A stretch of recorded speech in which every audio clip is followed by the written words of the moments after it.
we do get funded is we go to our senators and we ask our senators, hey, this is an event that we're putting together. We need to find a way to get funding, and we've been really, really successful. The last 2 years, we actually took over 20 people to national convention. One time it was in Washington, D.C., and the other time it was in Houston, Texas. And we were only able to do that and get the funding to take all these students there for such a little price because of our senators that have been working with us. So today we're just having 2 senators come and speak to you guys, let you know a little bit about themselves and why they're running for the Senate position. So if you guys want to go ahead and start.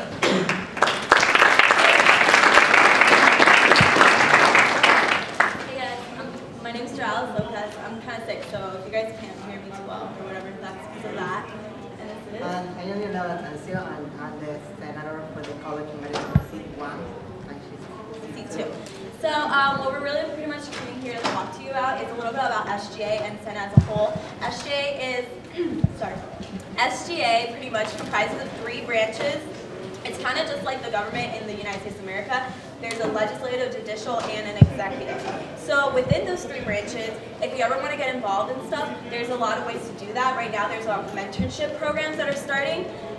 There's applications online at UCF or at sga.ucf.edu if you want to get involved. And like we were saying, we're actually part of the legislative branch, so we deal with money. So when it comes to any type of conferences you guys want to go on, any types of promotional materials that you guys want to pass out when you're trying to table, that's when you guys come to us and we're like, hey, we can help you get some money for that. And then from there we move on and then we go on to the Senate and this and that, and you guys get your money. So right now we actually have a budget of $19 million that we have to reallocate to all the students. So that's like a really, I don't know about you, but that's like a lot of money. So if you guys want money, like you always come to us, or you can talk to your officers if you guys have any new ideas or programs or places you guys would like to go. Another thing that we also can do as senators is we actually have a meeting every semester with our team. So if we hear any complaints from students or things that we want to have changed, maybe programs implemented, we can pitch in those ideas to the dean of the college and try to make changes happen. We also are able to help you guys in going to conferences individually, not just as an organization. So if any of you wants to go and let's say you want to present research at some conference, we can help you guys out and just come talk to us by the laboratory and we can give you guys all the ins and outs of pretty much Senate and how to go about that. However, we right now are planning to rerun for Senate. It's coming up in these last couple of weeks. In October 1st to 3rd, elections for Senate are going to happen. We will really appreciate it if you guys are on the lookout for the Rollins and me so that we can get in Senate again and keep on helping you guys. So yeah, other than that, I guess any questions? And if not, we're going to be at these meetings hopefully regularly, as long and also like PPFS meetings and IMO as well. So if you guys have any questions, yeah. Thank you guys.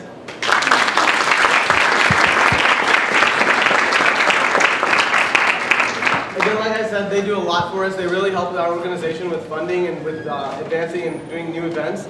Also, if you guys have any questions, there's a lot of applications right now, especially for freshmen. So if you are interested in any of the positions, you guys are I'm always here after the meetings. You guys can just ask me. I'm actually doing the student advisory committee, so I'll be accepting those applications if any of you guys are interested in joining that committee as well. And now we'll go ahead and to start off with our meeting. We want to welcome you guys here again to our second general meeting of the semester. As you guys can see, there's a lot less people in this room than there was in our first meeting. And that's usually what we cater for. This is when the tests start coming. This is when people start getting involved. They find other things to do, fraternities, sororities, a lot of other things going on campus. So this is where we start trickling down members and we find those real AMSA members that really want to make a difference, that want to stay involved with our club and want to continue doing things around the community in regards to AMSA and just pre-health and that thing. So we're really glad to have you guys. If you guys didn't get pizza, again, there is free pizza downstairs in Kaplan. Try to sneak out during one of the officers. Not now, wait till one of them. I'm just kidding.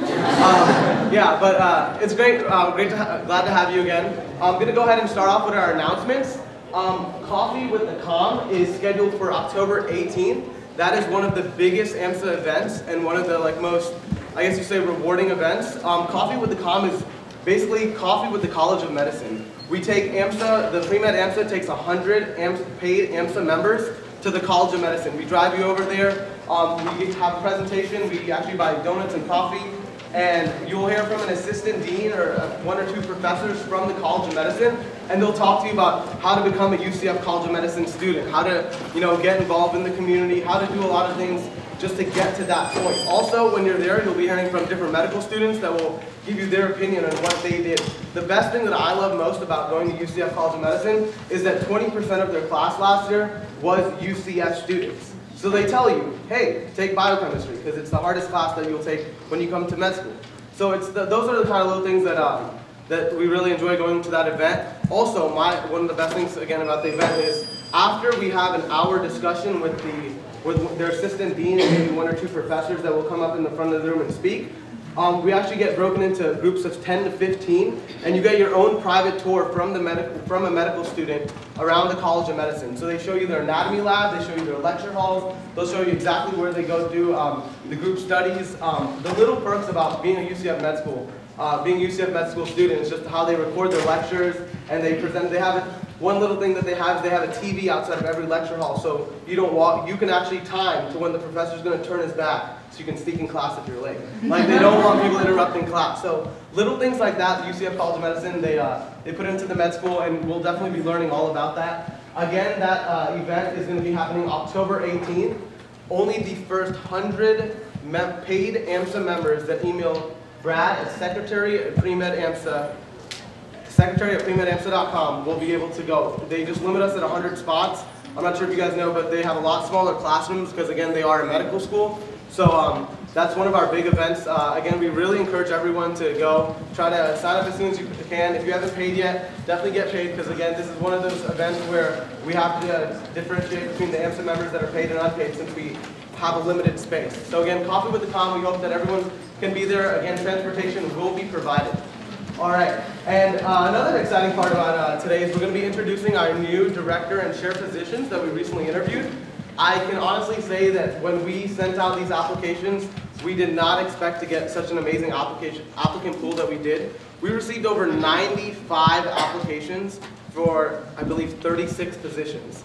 So at the end of the day, we were almost flipping a coin to see who to pick. We had some amazing freshmen. I strongly encourage all you freshmen to continue reaching out and getting involved on campus, because we had so many freshmen that were just great and have such passion and have done so much in high school that we're really excited to have you guys with AMSA. And if you didn't get picked, one thing that we're going to talk about is our AMSA focus committees. There's a lot of other ways to get involved with AMSA. You don't have to be a director or chair to stay involved. A lot of these people that we don't see today, they probably applied and didn't get it, and they said, you know what, I don't want to be part of AMSA. And there's a lot more opportunities that you can take part of to get involved and to gain leadership. So we encourage those that didn't receive a position to still stay involved, still come to our meetings, still go to events. And as new positions do open up throughout the year, we always have one or two people that either change their career path or decide to go another way. So we're really excited to have all you guys on board and have all you guys here again. I'm going to go ahead and just name off all our new directors and chairs. We're going to go ahead and start off with volunteering. And if you are here today and you are a director and your name is called, we'd really appreciate it if you stand up and get recognized.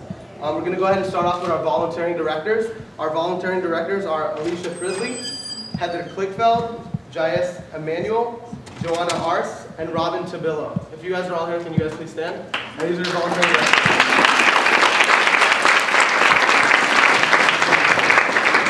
All right, now for fundraising directors, we have Janine Ryder, Tony Franco, Erica Chu, Carissa Seaton, Laura Herndon. And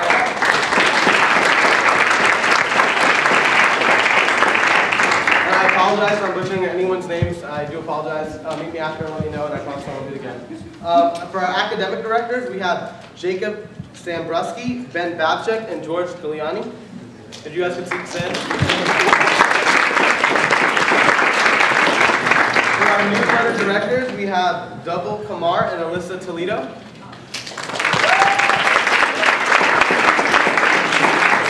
For our medical relations directors, we have Jeremy Tran, Tommy Lebu, Lauren Tuma, and Wesley Budd. For our undergraduate research directors, we have Hina Ahmed and Hillary Bankston.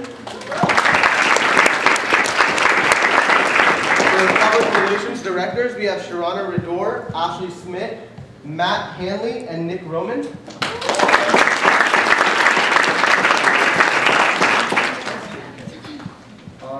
And for our historian directors, we have Ryan and Naj and Rusi K. Ryan stands for For our global health directors, we have Ariba Hashami and Sharon Jones. For our gender and sexuality directors, we have Alan Sinlines, Joshua Devine, and Tiernan Middleton.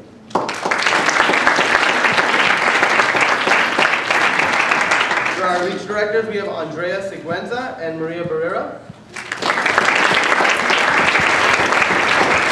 For our wellness and student life directors, we have Jenna Bonacorso and Alyssa Fondora. For our community and environmental health directors, we have Christopher Hodge and Christian Perez. And for our operations director, we have Christopher Hanley and Christy Gonzalez. And again, we're really excited to have all of you guys part of our leadership team. And again, for those that applied and didn't get it, I cannot say how much I believe we spent about an hour and a half after we did our interviews to just sit down with applications and like deciding to pick. We had so many people that were so qualified, especially that we can only take 2 reach positions and we get like 6 applications. You know, at that time, we still are telling people that, you know, they don't have the position even if they are qualified, because there are people that are more qualified. So again, I can't stress how much we want you guys to stay involved, keep being part of AMSA. We're really excited again to have all you guys. Next, we just wanted to call up Hina Ahmed. She's one of our research directors, and she's going to give you a little update about the American Heart Walk that's going on this weekend. Hina? Hi guys. So I'm a member of the UCF Honors Heart Walk 2012, and we are going to the Florida Hospital on Saturday at 8 a.m. And so it's to support the American Heart Association, so anyone who wants to come out should come out, because it's a lot of fun. And, you know, donations are required, but they're always welcome. Okay, so hopefully we'll see you out there.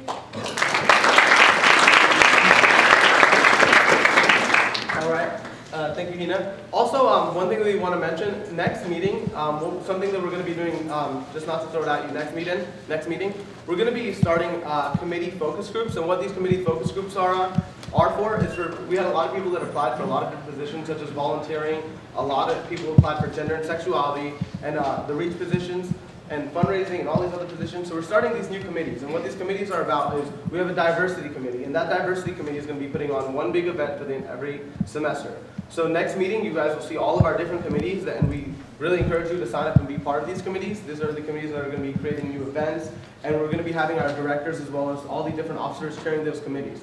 So next meeting, make sure to sign up for a committee. We're going to have them out, and we're going to go ahead and call up our Vice President Heather just to give you guys a few updates. Hey guys, I'm Heather. So 2 quick things. This week, the Dean of the DeBus College of Osteopathic Medicine, it's a brand new school out in Tennessee, he wants to come and talk to all of you guys. So if you're interested in medical school, whether you're interested in osteopathic or allopathic, this is going to be a very great experience. I mean, talking to somebody who is in a direct influence on admissions and hearing it from him, not just like students. It's really valuable. So I really suggest you guys coming out. Also, we're going to start having study hours, probably at like either the Kaplan office or the Princeton Review. And that's just if you don't want to go to the library, you want to find somewhere else to study, we'll be open, but we're still going to have to decide on a good night for that, so we will keep you guys posted. That's it. And now to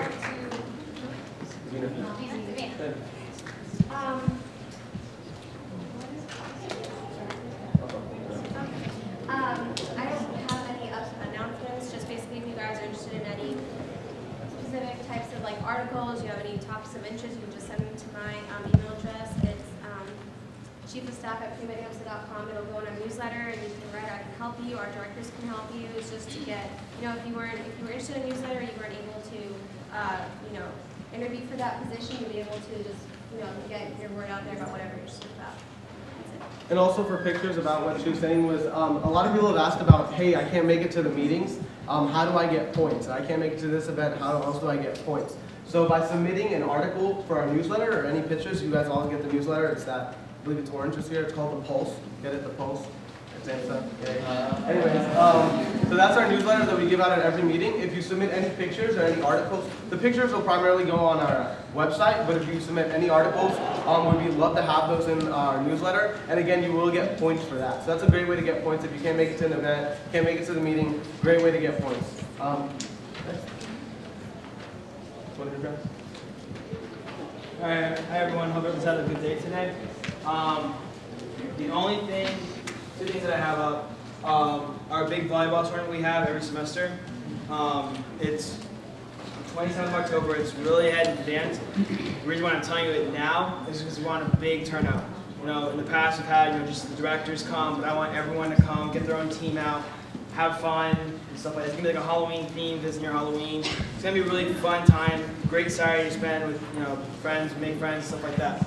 Also, next meeting, 25th, we're gonna have Buffalo Wild Wings partial proceeds.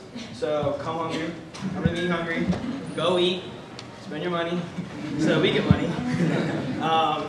See you there, and also just my fundraising directors, if we could meet after the meeting, I gotta talk to you guys. Thank you.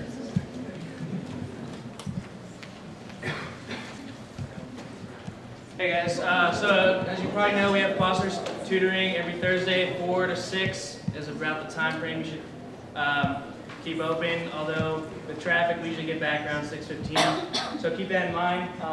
And also, we have the Dean of the Osteopathic this Thursday, so decide what you want to do.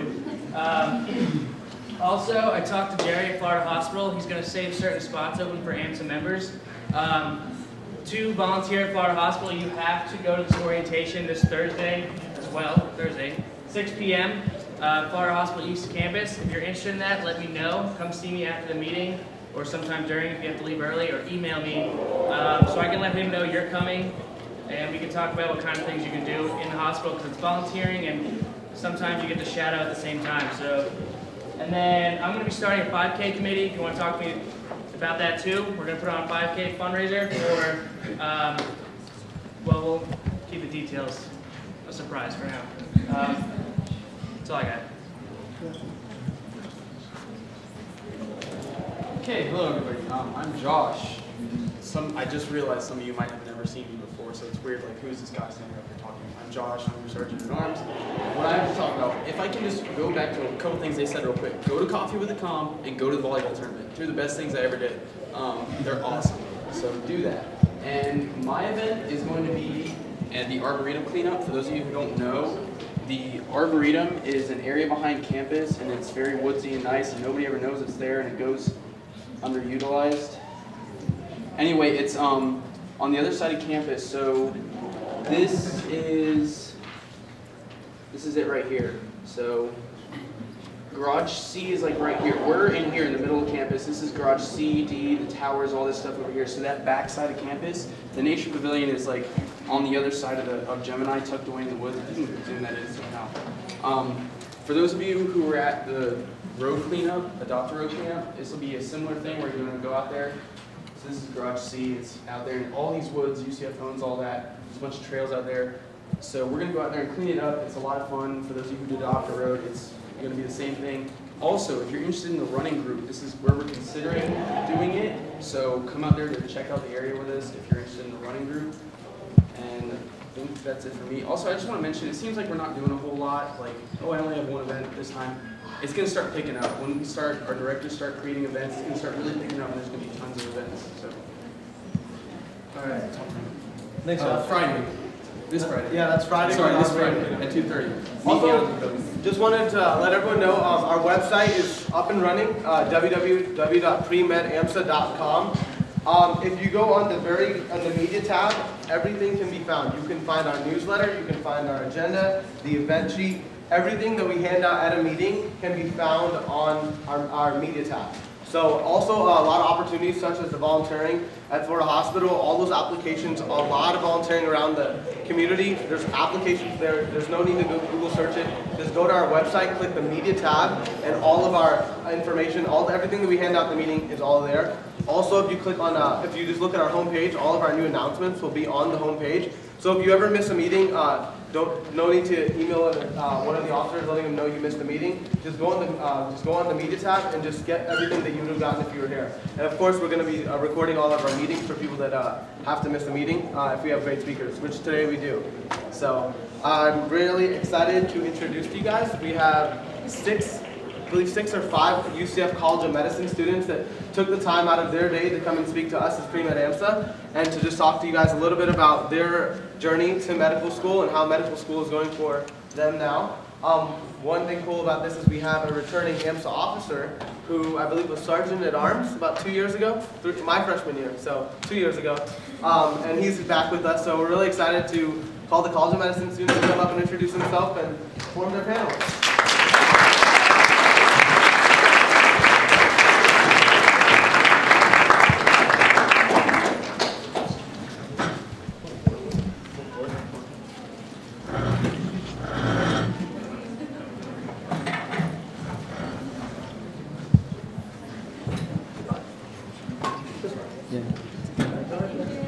Thank you.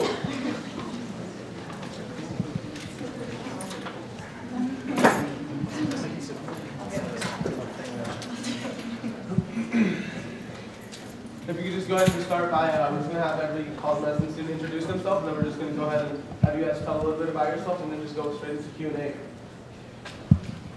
Oh, I'm sorry. I'm Sophie.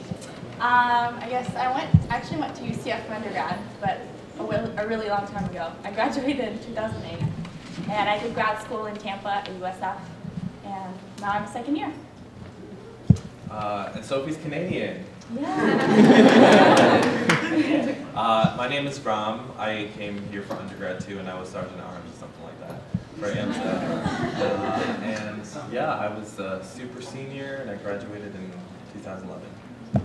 I'm Kathleen. I actually went to the University of Florida, and we're all M2s, but I'm M2. It's our second year. Yeah. So M2. Right. My name is Kamal. I went to USF. I had an engineering major. I did my undergrad in India, and I did the prerequisites at USF, and I did my master's at UCF, so from the campus. It's being humble. This school in India is like 200,000 applicants for everyone that's accepted. My name's Cameron. Degrees at Wake Forest University in computer science, and I went to England and studied at Oxford. So it's great to see such a good turnout. This is amazing. I really like the energy. But I'm a non-traditional candidate, so my perspectives are going to be odd. Cameron is older than most people in the world. So. This is my disguise. I'm also 5. Okay, so we were talking about this in the car. Every time that we have a panel like this where somebody that knows something or did something that we want to do, we always kind of blank out on questions or think about them afterwards. So, I mean, we want to stress that this really should be conversational. We're here to help you guys because we used to be you, and you want to be us. So anything at all that you can think of, there's no stupid question unless it's stupid. So we have no bearing on admissions. Yeah. It's a candid impression. Yeah. Totally honest with you on pros and cons. Is that a question over there? Blue glasses? I can get you started. Okay, so if our director of admissions was sitting here, he would probably tell you that most med schools look for 3 things. They look for, can you make good grades in med school when you get there? Can you pass the boards? Otherwise there's no point because you can't be a doctor. And are you someone that they can see being their doctor or their mom's doctor down the road? So there's an element of gravitas in there. But if you can check those boxes, you're in decent shape. The rest of it's just making a case, right? For a more traditional candidate, what do you think helped you out the most getting into medical school? I don't know. Okay, what helped me out the most? Well, for getting into med, I have to think of that because I have so many good qualities. I think that it was obviously modesty that got me into medical school. I was really passionate about going to UCF. It was everything that I did to apply, don't do. So what I'm telling you, do the opposite of what I'm telling you to do. Yeah, it was the only school that I applied to, which usually when you fill out your AMCAS and you do your secondaries, you apply to something like 10 to 15 schools is normal. And I chose to apply to UCF because I didn't really know what I wanted to do, and UCF was the school I knew most about because we did Coffee with the Common stuff.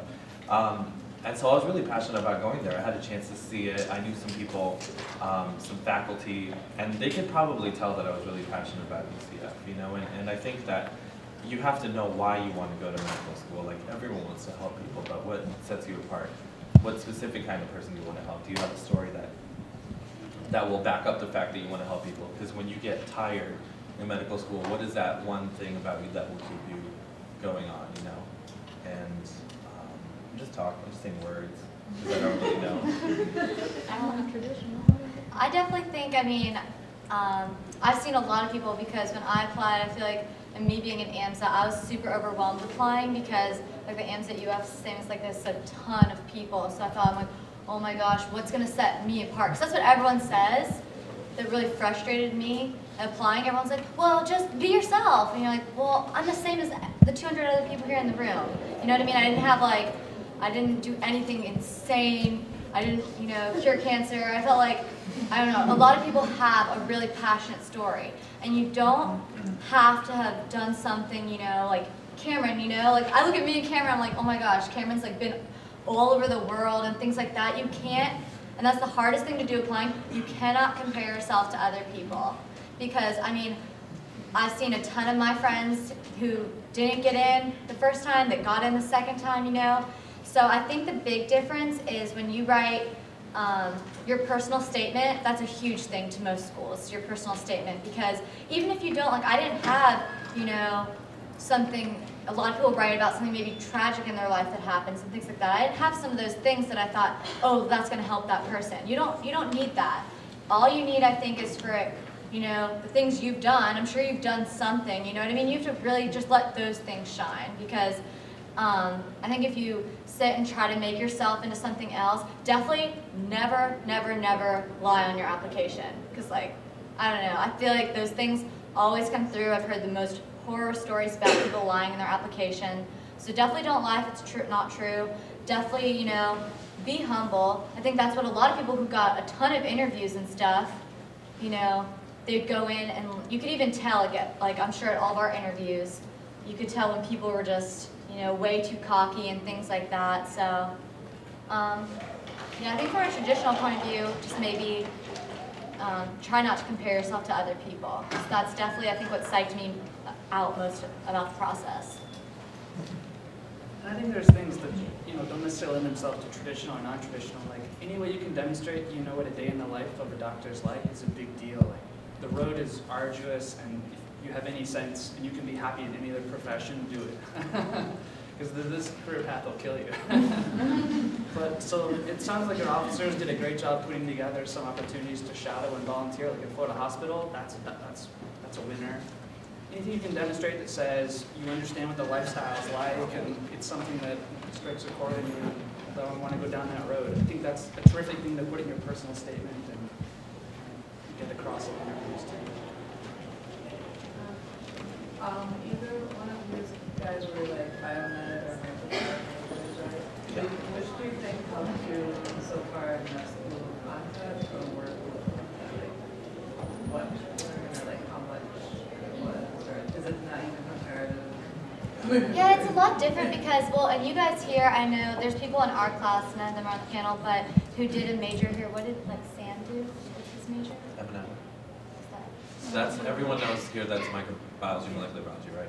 Oh, okay, so that's what that is. So, I don't know. I never know what those things are, but I feel like people who did that and already took dissection classes and things like that, I will say that definitely puts you ahead of the game. Because I was a microbiome major, and I'd never taken any anatomy classes though. So for the first, like most schools, you'll still have like a biochem class, you'll take anatomy, it depends on like the order maybe at some schools. But for biochem, like it was just another day of college for me, like the first few weeks. I was just like, oh, this isn't bad at all. And then we hit anatomy, and like people who had done that major, like I was so fortunate to have one of them in my anatomy group, because he sat there and was just like, hey, I've actually already dissected a cadaver before, so there's no way that I could say that he wasn't like ahead of me definitely starting out. But I was really glad that he was in my group because I feel like he was able to shine because he was able to teach, and you always learn better by teaching other people. So it just depends. But then, I mean, other people, we have a guy in our class who was a PA. So now that we're into more clinical things, he's the best at that. So it's kind of like your major will probably, unless, I mean, there's some people who are maybe like an English major or something, that doesn't help you as much. But I think it, yeah.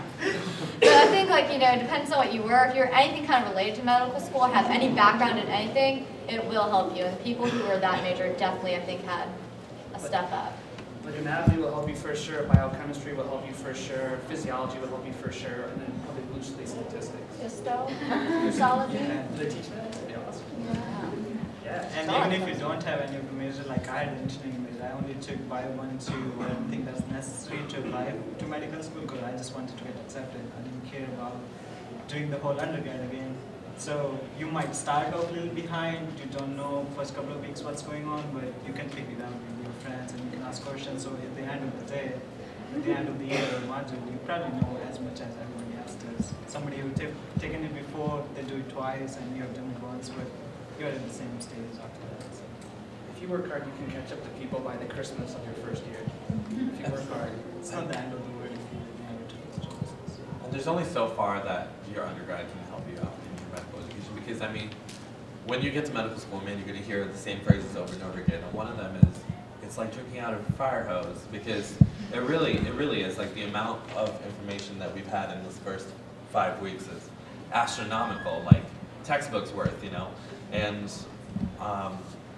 it's a whole different lifestyle from going from undergrad to medical school. So nobody that hasn't gone to medical school will know how to do it better than you do, and I wouldn't worry about that. We're paired with like little siblings in the incoming class, and the only 2 pieces of advice I gave them, because I want to refrain from giving you guys too specific advice because I don't want to constrain you, you know. The only piece of advice I gave them were to relax because you guys are crazy. Like you need to relax, you know. And I forgot where I was going with that. But my second piece of advice was that they should only compete against themselves, you know, because when you get to medical school, I know all you guys are competing for a certain amount of spots, right? But when you get to medical school, you're all going to end up in different specialties, you know. So there's no use competing against other people because once you've beaten them, like where else do you go, you know? So you really have to compete against only yourself. What does an everyday look for? What's your everyday schedule? Don't mind me. It depends. Like right now, we have an exam next week, so this week is like a little bit more overwhelming than the other weeks. But What did you do today? Today's a great example. You had the clinical skills. Okay, so well, I didn't have clinical skills. Well, I had preceptor this morning. So I got up this morning. I got up at 6:30. I went to preceptor. So when you go, you have a match with a doctor from the community, and you have to see them 8 times this year? 8 times a year for the year. So I had my preceptor from 8 in the morning till noon, and then I had to drive out. I'm at the VA, so I drove from the VA to school and then class. Class from 1 to 5, and then you get home and you study. Well, because it's integrated curriculum, so you don't have specific classes. It's not like undergrad where you have like anatomy class and then you have a physiology class. It's all one class taught together. Yeah, like today we had, we're in our endocrine reproductive module, which is, you know, second year is all systems for us, you know, so it's reproductive endocrine right now, it's 6 weeks long. And today we had, well, I wasn't really paying attention, but we had ovarian something, we had like breast neoplasms and pharmacology of menopause. Hardcore breast and ovarian cancer. Oh, was that class? You don't even go to class. But the thing about UCF that is awesome compared to other medical schools is that we only have class for max 3 or 4 hours a day. I mean, we can do other stuff like how to be a doctor. You know, we do have those little sessions where we have standardized patients, which are patient actors that will mimic a condition, and we have to do, you know, a history and a physical on them.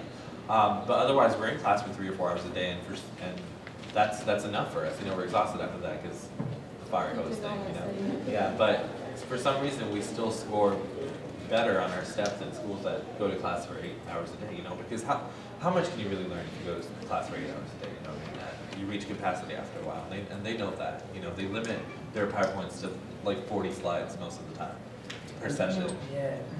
It's different. Everyone, I think, manages it differently. We're only in class for so long, but I think if you want to do med school, right, no matter where you go, the mantra is the same. You're going to be working as hard as you can, as long as you can, as often as you can. So while you're only in class for 4 hours, you work all the time. You go to bed thinking about it, you wake up thinking about it. Yeah, it's definitely like a different life because I think, especially at undergrad, I think you're used to like a test is over, like, oh good, like I can breathe now, you're done. And that's the only thing that you really just do have to prepare yourself for is like you're just never done. You know, like the day ends and like there's just so much you still could have done, you know? So it's just the work, like the main difference, like Ron said, the fire hose thing, it's just the workload. You're just expected to learn a lot more in a lot shorter amount of time. So it's a lot different. You've got a lot more support too. It's not like any other school you've been to. When you get the spot, when you get into medical school, you're a partner with the faculty. There's no such thing as a weed out course. There's no like, there's really hard courses, but they're in it with you. Like if you fail or whatever, they're done. They can't replace you because there's no way to fulfill all of those, you know, because it builds. Your spot's gone forever. So they're with you. It's very much a partnership, which is cool. And one of the nice things about UCF is, you know, we don't have a huge alumni pool, so there's not a whole bunch of people saying, why didn't you give my son or my daughter an interview? So all the people who get in, it's a serious meritocracy. I don't know about you guys, but I tend to learn more from my peers than the faculty, especially because I see the faculty 4 hours a day. I see you guys 3 times that. So it's really cool being surrounded by really smart, really accomplished people all the time. That's a special feeling. And there's alcohol. I know some of you guys who are in AMSA in college. Yeah. What else do you guys do that help you, like, look good in the application that you would definitely recommend for us? Yeah, well, I was in AMSA a long time ago, and I was in UCF, and it was literally like half of this room was the members. Even, I don't know if it was filled half of that room. Yeah, it was crazy. So I mean, this grew so much.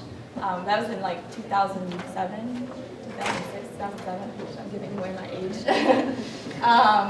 Okay, so I did AMSA. I was in PPMS. I don't know if they still have that here. Yeah? Okay, I was in there.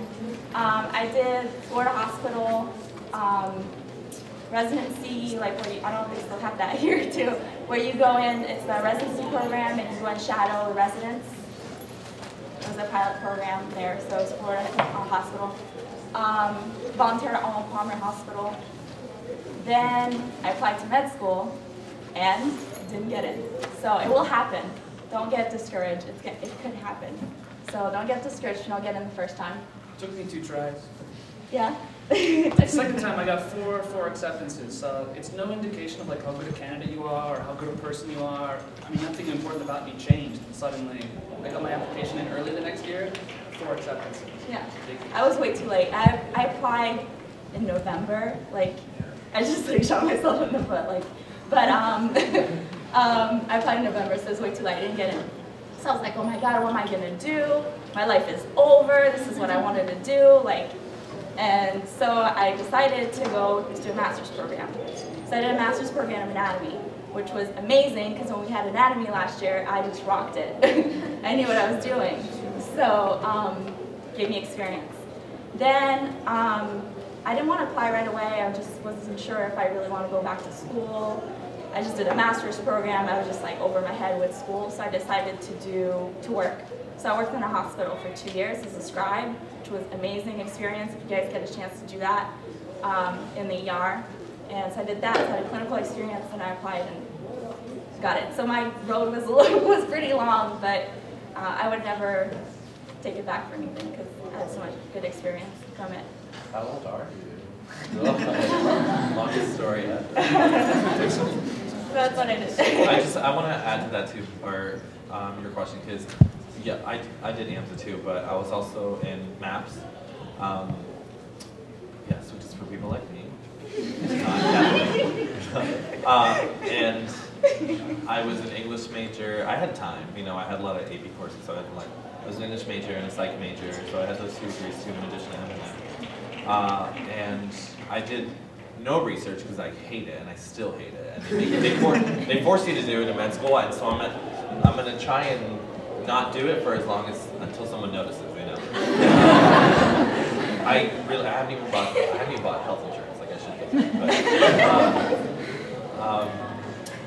yeah, so those things will set, nobody can tell you what it is that will set you apart. You know, you gotta stop trying to be like everyone else, because you naturally have things that you like to do that aren't medicine. So just do them and go far in them, you know, because they want you to display passion in something, whatever it is, just something that's not, you know. Find something that you enjoy doing and then do it consistently, because they want to see consistency in med school. So if you find something that you like to do, you do it for a long period of time, that's a plus. Okay, so wait, let's talk baseline, and then we'll talk about like some other things you can do. So baseline applicant who's accepted, that's kind of your target. They have a 30 on the MCAT, they have a 3.7 GPA from a decent school. This is a good school. They have usually some shadowing or volunteer experiences, I would say probably 2 years worth. And then they usually are in some kind of clubs, not necessarily officer, and that's about baseline. That's about par for the course. You'll probably get interviews if you have that. If you're weak on any of those areas, you have to compensate somewhere else, right? So, I don't know, as a non-traditional candidate, there's all kinds of other things you can do. Like, I don't have any of this track record. I know math and computer science. So you have anything that shows leadership, I think, is really important. Like if you have a real job, I think that's cool. If you have a real job while you're in school, I think that's really impressive. I like hiring people like that. Anything that shows you're well balanced. You know, it could be an officer position. I think that's really impressive. Anytime you're trying to teach or mentor someone, I think that's really important, because no matter, even if medicine doesn't work out and you have to get like a real job, it'll take us 5 more years to get a real job. You know, I think mentoring, teaching is one of those things that you can work at now, and it applies to everything. So you can apply it to medicine, you can apply it down the road to something else. There's a couple of things that keeps doors open. I think teaching, mentoring, like Sophie was saying, things that show consistency, things that help you generate a story.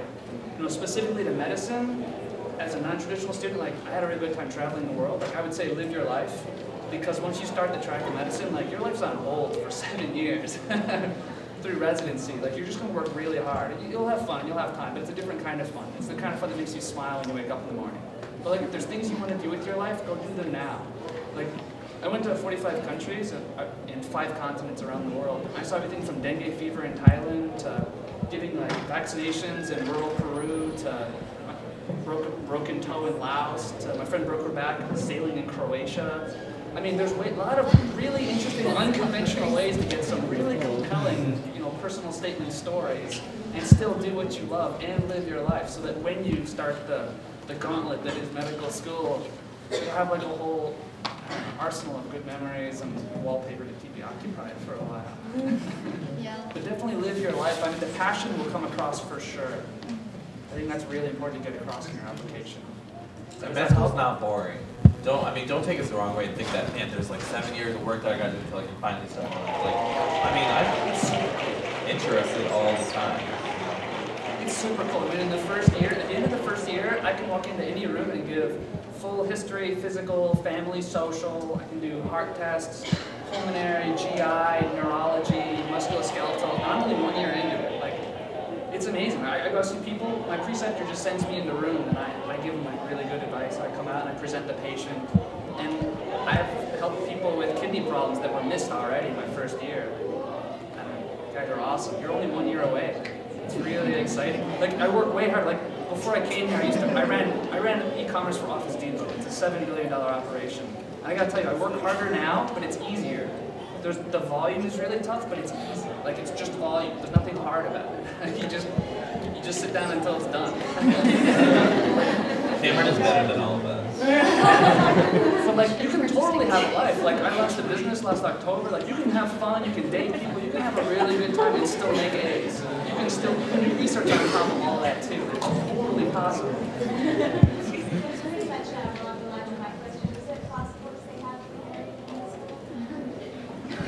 None of us are.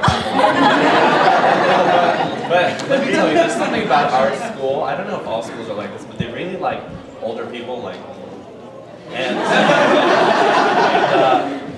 married people, like there were like 3 marriages that happened, you know, during last year, or something like that, right? There's probably there's like a crew of people in our class that are married, and they're like the married club, you know? They really are. They all hang out together, they all do fun things. Like, I wish I could hang out with them, and I'm not allowed. But like, I think those people, honestly, I think those people have it easier almost, because you have someone every day they come home to, especially the guys, is like, they come home every day and like girls make them dinner. Like, they like, to me, that's like, they have the best lives. I always see like their wives and stuff have like their little groups that they all do stuff, and they kind of like support us at school and do things. So There's a really good spousal support network. yeah, and they have like a support group and stuff for all of them. So they're awesome. We need the support. Why do they have a network? They have a single group. I'm in a relationship, and it's, you know, it's going fine. I mean, but my boyfriend's a hairstylist and he can't cook, so I mean, I come home to nothing, but it's still fun.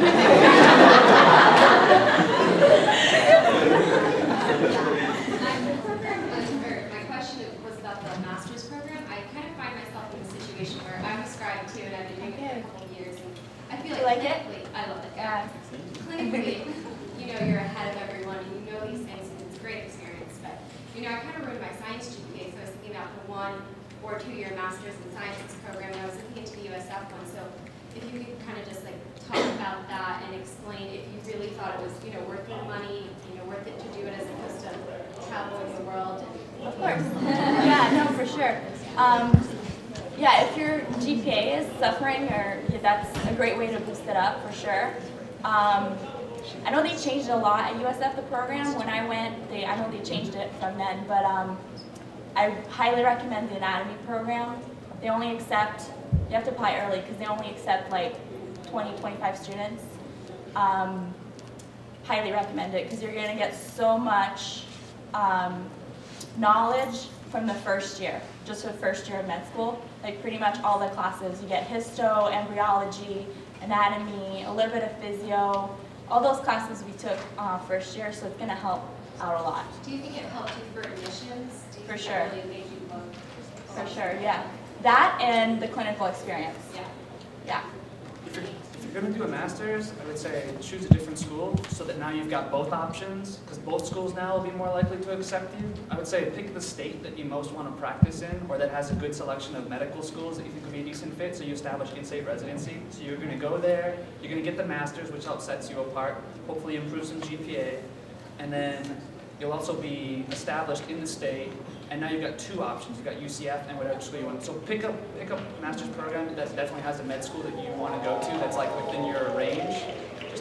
It's about keeping doors open as long as possible. And the USF too, I forgot, they have the IMS program, which you can apply to, and if you get good grades, there's a certain limit, but if you get a certain percentage of grades throughout that year, you're automatically a first-year med student, and get in the first class.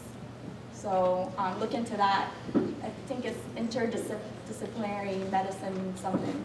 It's on the College of Medicine USF website. Go under the grad section. It's called IMS. And get involved when you go there. Like, be proactive. That's really impressive. Like, I ignore emails all the time, but you can't ignore a phone call. If you call someone and just be like, hey, I'm in town, I'm doing your master's program, I'd really love to talk with you about, you know, can I buy you coffee and talk for 10 minutes about such and such? I saw your research online. Everyone has 10 minutes. Like, there's some time this week that'll work for you. Like, be proactive. No one hangs up on other people. It's a good way to branch out and like start building relationships, because you're going to be applying the next year, right? So if you do your master's, it's a great opportunity to be on location someplace, start building local relationships, and you'd be shocked how much that helps you, especially for DO programs. It's actually not too unreasonable to just know people and get in. Like, Nova's known for that. One course though? Did I say that out loud? I know you're all MDs, but do you know that they pass any of the constraints on the DO residency thing? Like, I remember they were talking about passing a law where you have to go to an MD residency to go to an MD fellowship if you're a DO. I didn't know if you passed. Okay, so I applied applied late my first year. I'm a compelling candidate, but I'm definitely not traditional, and I totally understand why some schools would turn me down. As it turns out, all the schools turned me down the first year. I think looking back, it was because I applied late. Get your application in early, but specifically, I was going somewhere with this. What was your question? I'm so sorry. We've all been up since 6:30. Ah, right, DO. Okay, so I was going to apply to DO as my fallback. So like I applied to Nova, I applied to some of the other. Bradenton also has a good program if you're interested. It depends what state you want to practice in. Some states like North Carolina are really biased. They only accept allopathic. That means MD. MD, if you get a choice, choose MD because it keeps all options open. You can do any residency with an MD. Some doors will be closed to you as a DO. I would say all the doctors that I've talked to, most of them don't see that much of a difference between MD and DO, but to keep doors open, if you get to choose, pick allopathic because it keeps all states in play and all residencies in play. And for some of the more really competitive majors, MD is really your only opportunity. You can be the best DO candidate, but it's going to be extra challenging getting into like surgery, anesthesia, oncology, radiology. So I was looking into peds, it's not that. You're good. Yeah, I heard that it was the opposite. With MD, you could only do MD residency, but with DO, you could do either DO or MD residency, but MD could not apply to DO.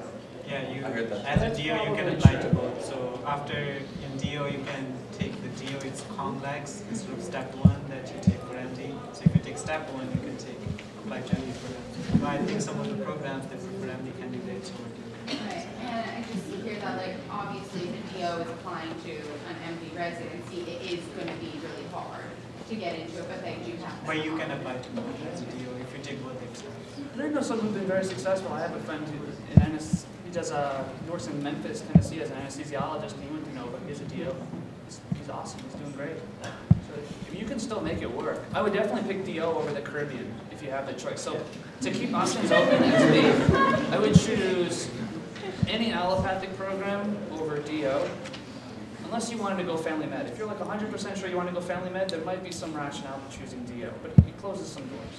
And then if you have to, and you're just trying to make things work, you can go to the Caribbean, and then try to just do really well and try to get into a reputable residency.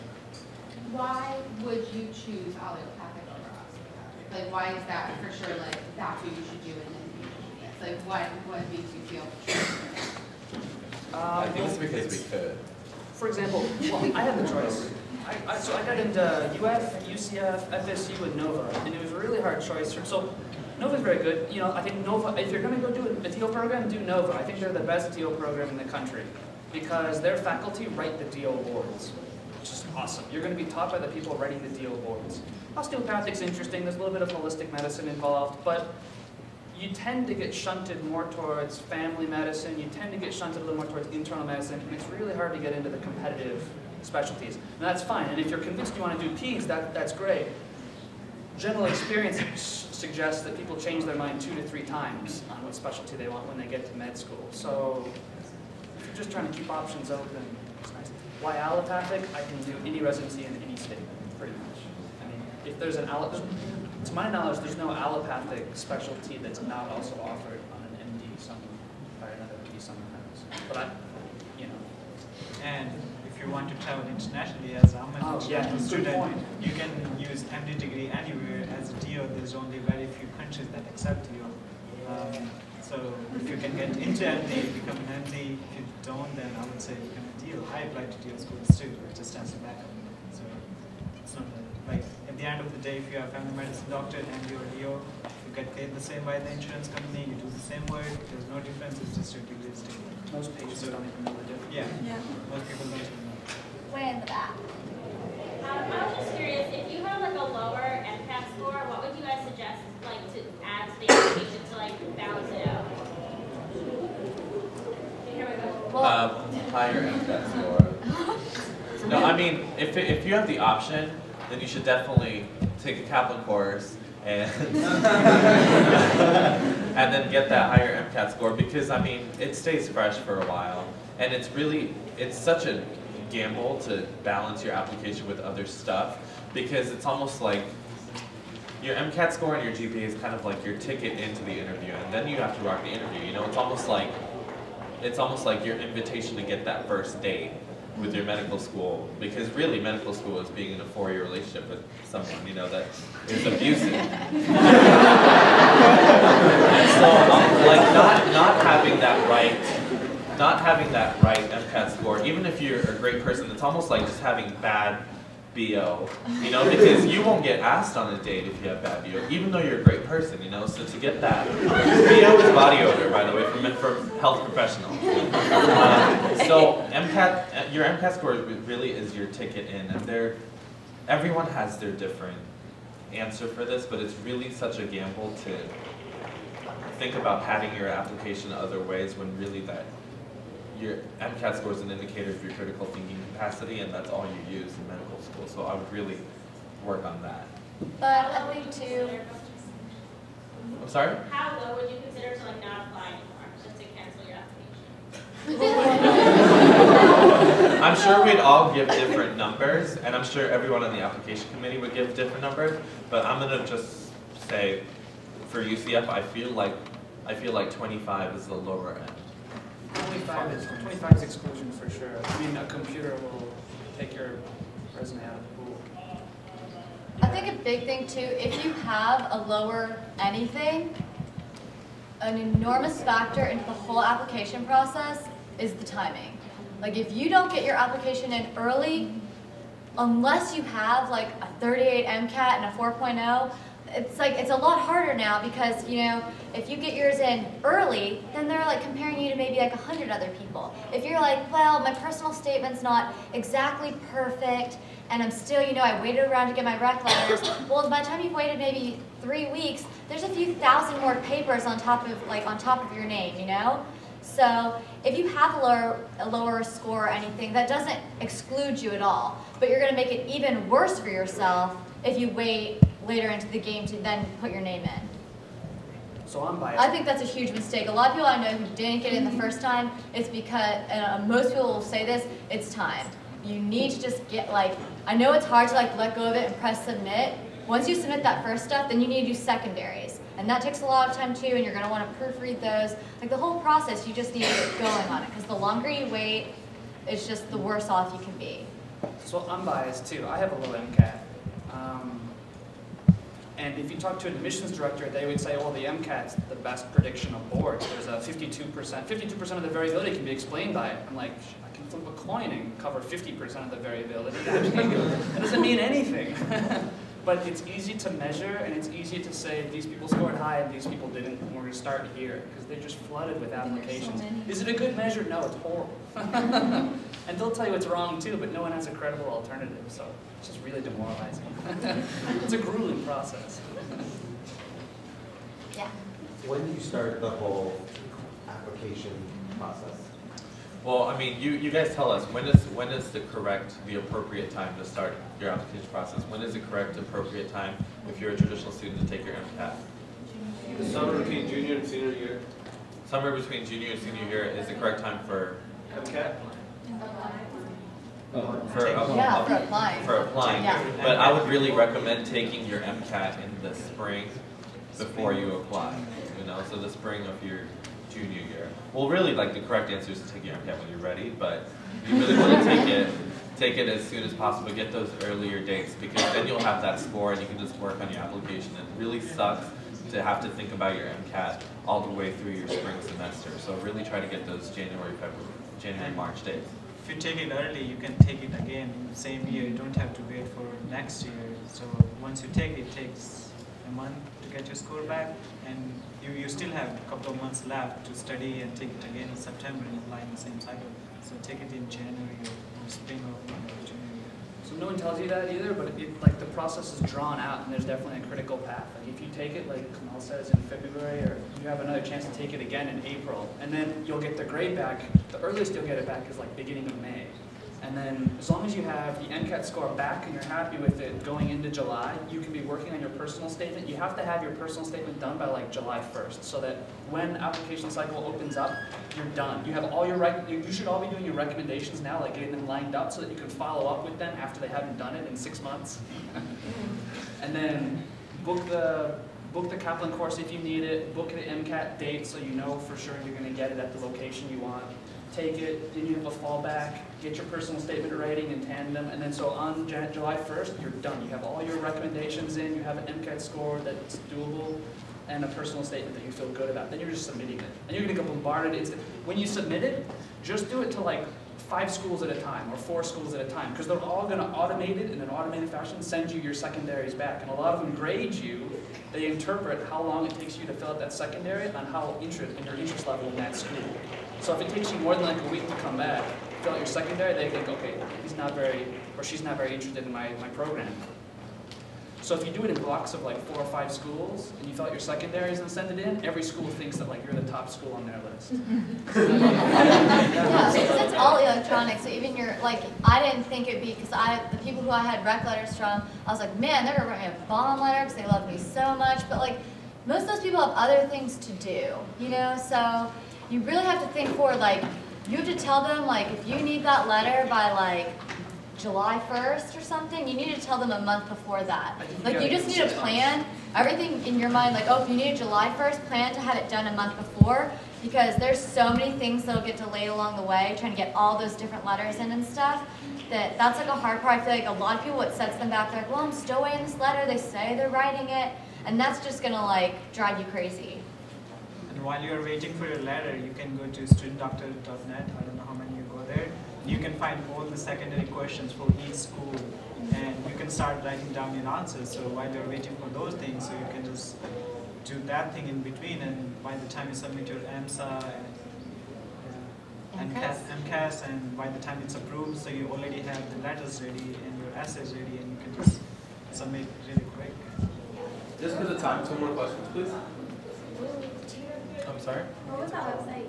It's studentdoctor.net, which is the best and the It'll worst be like your place to be. Yeah, it's the best and the worst. So that's where everyone will post, like, say, like, I remember when I interviewed at UCF, like, I went on there, and basically all the questions I got asked in my interview, I'd already seen, like, on Student Doctors. And so I was just like, I have the best answer to this, like, please ask me. And then they did, and you're like, oh, that's awesome. It sucks because then you see other people, you know, on there being like, I got into every school I ever applied to, and I had this, and like, it kind of makes you feel bad sometimes, but it really helps you though, because then it also kind of puts pressure on you to know what other students in your situation are doing. I've heard something about like if you're not doing very well in like your course, say at med school, like it's really hard for people who are studying for MD to drop out of college. Like there's not drop out of like med school. There's not really a high dropout rate. Is that because like they try to help you to make sure that you? That's because you gotta pay back. Oh, yeah. Obviously, you're like they're investors. Because we owe so much money. We owe so much money, we can't quit. The only reason that people really drop out of med school is for health reasons, or if they figure out that it's really just not for them. Nobody drops out because they can't do it, you know, because you will find a way, because if you want to be there, you're going to do it, you know, so nobody really drops out for that reason. I only know of one person who Really dropped out. supportive. There was a death in the family. So if you have a problem, I mean, they'll work with you. You know, if you have issues, if you have a family issue that comes up, everyone is so supportive. Once you're in there, they don't want you to quit. They want you to stay for the long run. You're there Be the for 4 best doctor you years. can They be. know your name on day 1. They know you. Every 5 minutes. Okay, I know UCF is in the fire program for your research. How intensive is that? I'm not even talking about that. That's Rob's favorite topic. At the UCF College of Medicine, they have a module called FIRE. They love acronyms. Focused Individualized Research Experience. So what it is, it's a 2-year program in your first and your second years, which requires you to be the PI, the principal investigator of your own research project. So you have to concoct a research project on your own, or tack onto a research project that is already underway underneath the guise of a faculty member somewhere. So what it is I hate it, and because I can't stand research at all. But I mean, really, you have to find something that you like to do, you know, and it really can be anything. It can be anywhere from a pre and a post test to students to figure out their reactions to a module at school. So, you know, for academic development, or it could be, you know, dermatological research. It could be so many different things. If you're interested in, you know, for example, like exercise physiology, you can do benefits of that. on studying. You can do the benefits of meeting in a directed social group to talk about issues, you know, related to academics and being mental and just figuring out the health of mental health of students at school. You know, so there really is so much variability in it, and I like to be told what to do, and that's what made it difficult for me. So I'm protesting, but I'm the only one that's protesting. I think long term it's a good idea because once you apply to residency, you already have research, and you know, so that's good. But short term for us, it's really difficult because we have so much other things to do and to study for, so it's kind of like a burden. But you have to look at the big picture, and yeah, I mean that's how I look at it. Yeah, absolutely. Big picture. Yeah, the drawbacks are obvious. You're trying to survive school. You know, you kind of get thrown to the deep end. The short term is, you know, there's not a whole lot of hand holding. You kind of have to figure it out for yourself and harness resources not under your control, and you set the scope. So if you set something that can't be done in 2 years, like, you're hosed. but the upside is tremendous. So for me, it was a major decision point. A lot of med schools won't, you know, you don't go through a standardized research process like this. So when I go to residency, like, I'm this close. I just submitted so I'm doing anesthesiology research, and I just submitted it for publication last Friday. In 1 year in medical school, I started the Office of Orthopedic Research at Florida Hospital. I raised 30 grand from a pharmaceutical company to fund my research. I'm raising 600 grand to fund a prospective clinical trial. I've presented 2 posters, and I'll have presented at the Anesthesiology National Conference. I'm 1 year into it, and I didn't know a single thing about research 1 year from today. I didn't have a clue. And if I can do it, anybody can do it. Anybody can do it. I'm the biggest whatever. Last question. UCF is really cool if you're trying to set yourself apart for residency, which is kind of the whole ballgame. I like to talk to Cameron when I feel too good about myself. A year from now, you're going to be sitting here telling like my self-esteem is so way too high right now. It's going to be super cool. Alright, that weird looking girl over there. Shay, love it. Your question? My question is, how do you feel, or how do you guys feel about being in X dollars amount of debt? Like, does that include? Oh, okay. About debt? Is that what you said? Okay, I would be remiss if I didn't talk to you guys about this. How many people think that the only way to pay for med school is either going to the military or going to an intense amount of debt? Everybody, right? Okay, so that's not the only way. There are other scholarships out there, and the best kept secret, I can tell you now because I already got it, and you can't take it away from me. There are Department of Defense scholarships, right? The Army, the Navy, and the Air Force that you can go into that'll pay for all your school and give you a stipend throughout school. And then afterwards, after your residency, you owe them a certain amount of years, you know, that they paid for you, you know, whether it be 3 to 7 years, whatever, however long your residency was. However, there is a Department of Health scholarship that not many people know about. It's called the National Health Service Corps, nhsc.hrsa.gov. And what it is, nhsc.hrsa.gov. And it's the alternative to the Department of Defense scholarship, where instead of working for the military, you'll work for the Department of Health after, you know, they'll pay for your school and give you a stipend. Obviously, the stipend's not as much as the military because nobody cares about health, they care about the military. But they do pay for all your schooling, give you a nice stipend throughout school, and then you do your residency wherever you want to, and you interview to work at a health professional shortage area that is assigned as such by the Department of Health.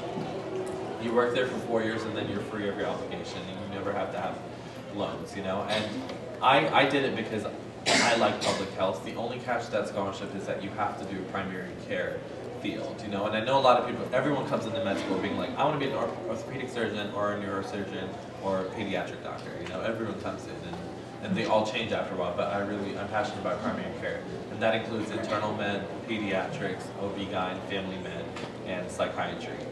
So if you're interested in any one of those things, I really recommend applying for that scholarship, and I did it because I like public health and because I don't like debt. And I mean, all these people are in debt, and I'm making it rain at school. You know? I'm buying the drinks at the bar. What was the question?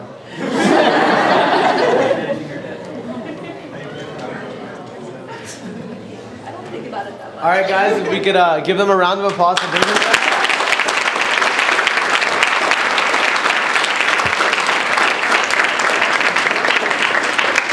Thank you guys so much for being here. We really appreciate you med students coming.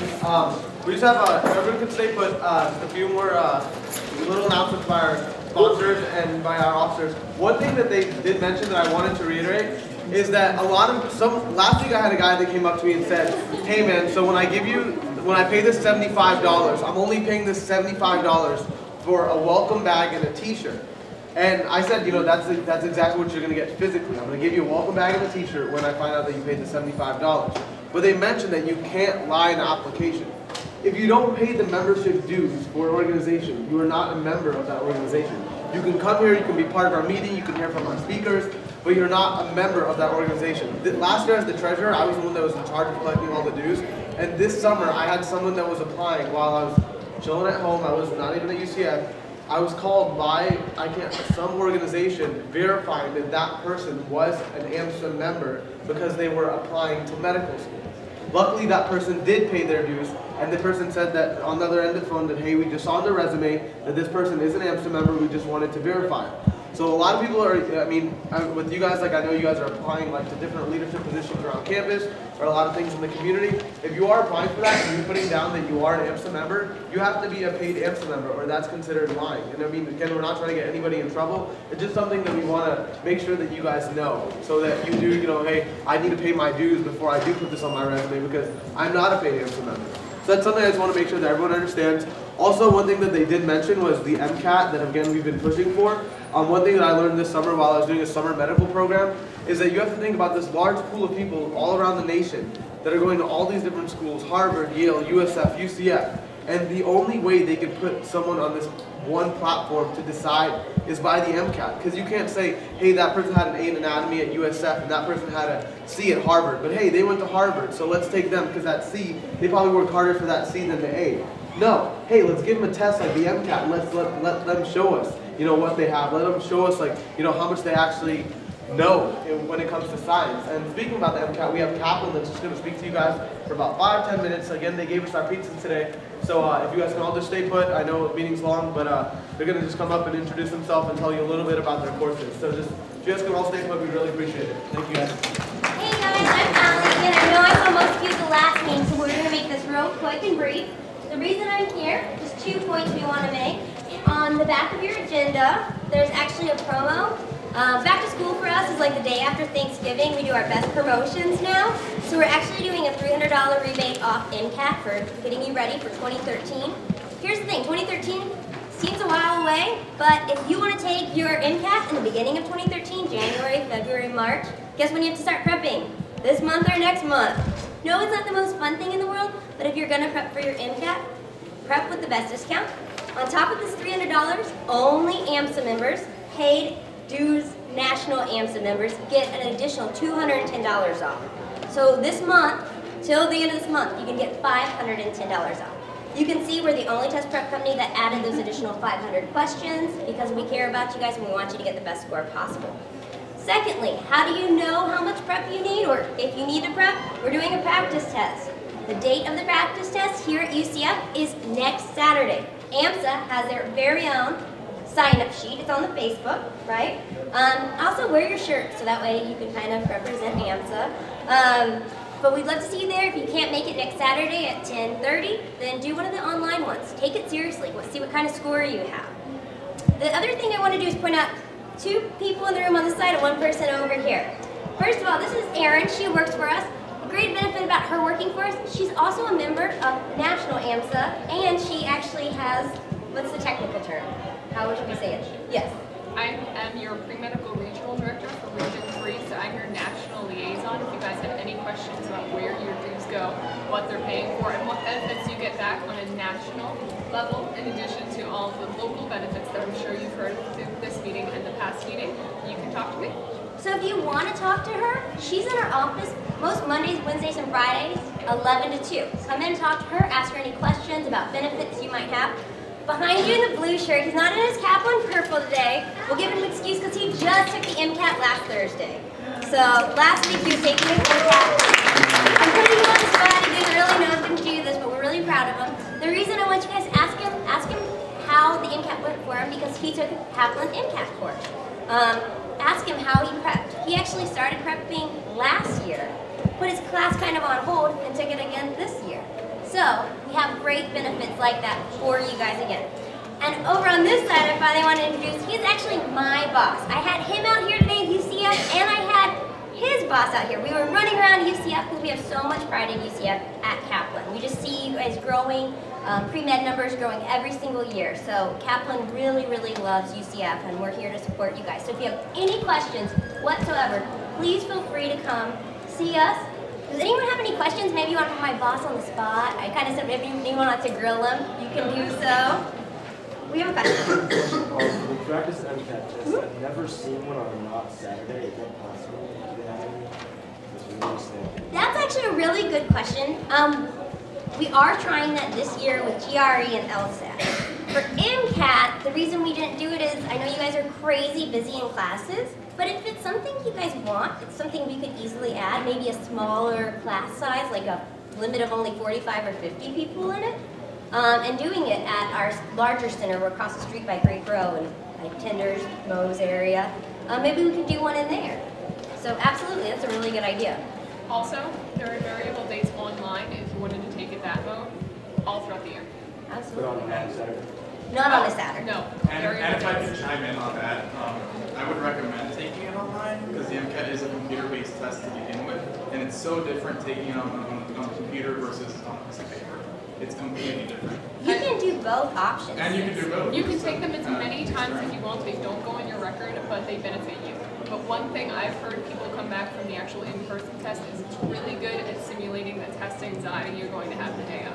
Yeah, it's quiet in there. You hear everybody like scratching away, so that's kind of nice. And that's a really important variable that a lot of people don't give a lot of concentration on. They don't give a lot of credence on, but it can make or break your score.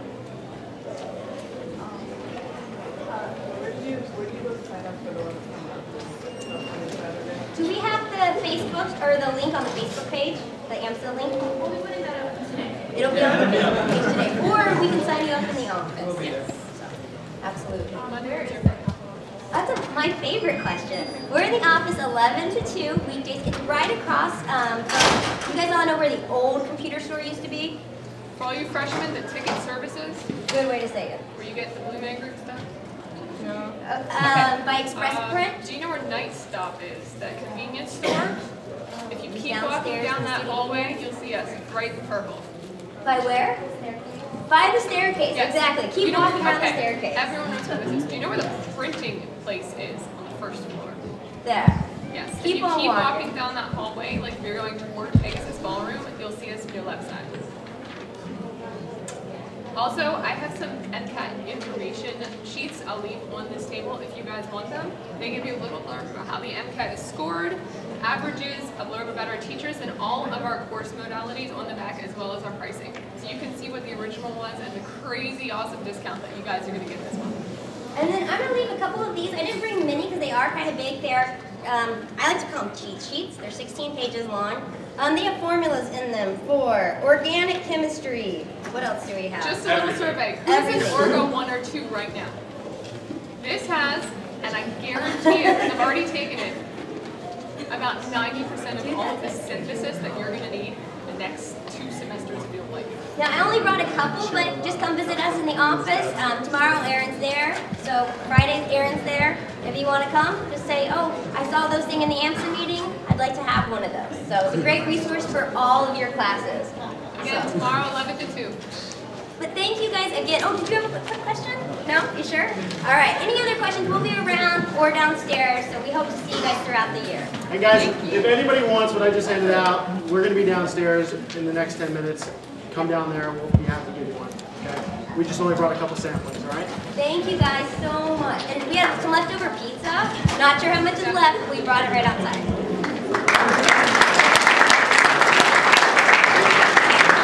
Did anybody not get a raffle ticket? Anybody not get a raffle ticket?